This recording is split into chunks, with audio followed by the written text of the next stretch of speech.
Race and politics are playing far too much a role in what we drink, buy, eat.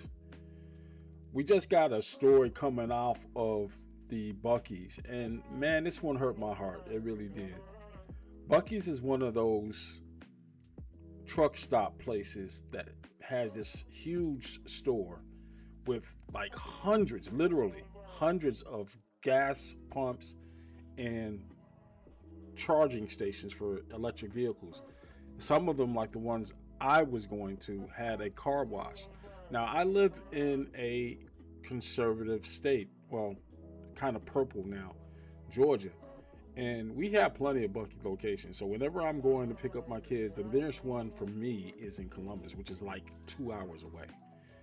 And honestly, when we travel in and out of the state up the interstates by car, it's a destination for us. At least it was until this news. See, Buc-ee's is now saying that the growth of this phenomenal company is not going to be limited just to blue conservative states. He's going to exclude blue states because blue states don't reflect the values of the company. And I'm like, I'm from a blue state. I loved the Buc-ee's. Loved. Past tense. This is the wrong message. Why alienate any group of people from viewing your establishment? Why hold that opinion about anybody that you don't respect family-oriented values because you're in a blue state? It hurt because now I got to stop going to Buc-ee's. Real talk. In my red state, I'm not going there, man. It's just, it's a sad thing. But that pales into comparison to this now revealed to be a hoax that 400,000 people in a group claiming that the employees at Texas Roadhouse spit in the food of African Americans due to the Carmelo Anthony outcome. Okay, well, that 400,000 number is a red flag, but honestly, I think this is more of a bigger ploy to yank the chain of African Americans in this country, black people in this country, and then have a good laugh about it because we're going to target y'all. We just don't want y'all to show up. Maybe that's the end goal here. Honestly, I think that sounds more reasonable that a racist individual would put this out here just to cause some stuff. What if it's found out that it's just somebody trying to get clicks and likes, and they put a story out there to get shares? I don't know. Who knows?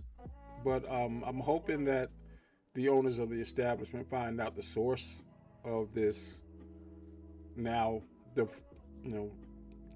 debunked hoax.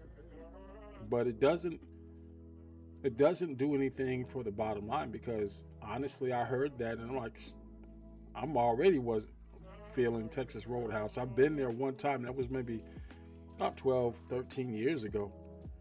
Actually, longer than that. My kids are 15. They never went there with those kids. So I'm saying good 2 decades now. And no, 15 years. Right around the time my daughter was born. Yep. 15 years ago, I hadn't been in a Texas Roadhouse. Place filthy. It's one of those places they serve you peanuts on your table for appetizers, and you can just throw the peanut shells on the floor. There's straw and crap on the floor, like a real Texas Roadhouse, right? Cool. We had a steak. Cool. The buns, bread was kind of the thing there, but not anything to write home about. It was all right, but not a place I'm gonna drive out of my way to go to. But that said, with this kind of allegation, why? Why take the chance? People are weird. And if race is being injected even into where you're eating, maybe it's time to rethink where you're eating. Now, again, this was said to be a hoax, but the damage is done. You know how things go on the internet. People just hear a story and run with it without getting any facts or proof. But I think there is a method to the madness. Why put that out there unless you want a specific outcome? And in this culture that we got going on here, you say the wrong thing to any African American, black person, foundational black America, whatever you want to call yourself, we ain't going. We're not going. We are quick to pull up and pull out, be up out of there. And I think people are kind of getting to that point. There's no sense of marching or protesting for unity when there's nothing unified in this country right now. We saw that, and we're seeing that with the boycotts of Target. We're not out here marching anymore. We stopped spending our money there. We saw that with the Asian store owners, and like I said, regardless of what you may personally feel about it, black people just stop going. It's like a switch get flipped. You say the wrong thing, people are not gonna ask you to reconsider your stances on why this is. They're just not gonna frequent your establishments anymore. I think in the community we've always felt that people come into the community and profit off of it, and there's never any real return. Why continue to support it? That was already the undercurrent. But give them a reason to dislike, people stop going. So yeah, man, I don't like where this country is going right now. But honestly, when it comes to hitting the bottom line, this is how you can kill a brand.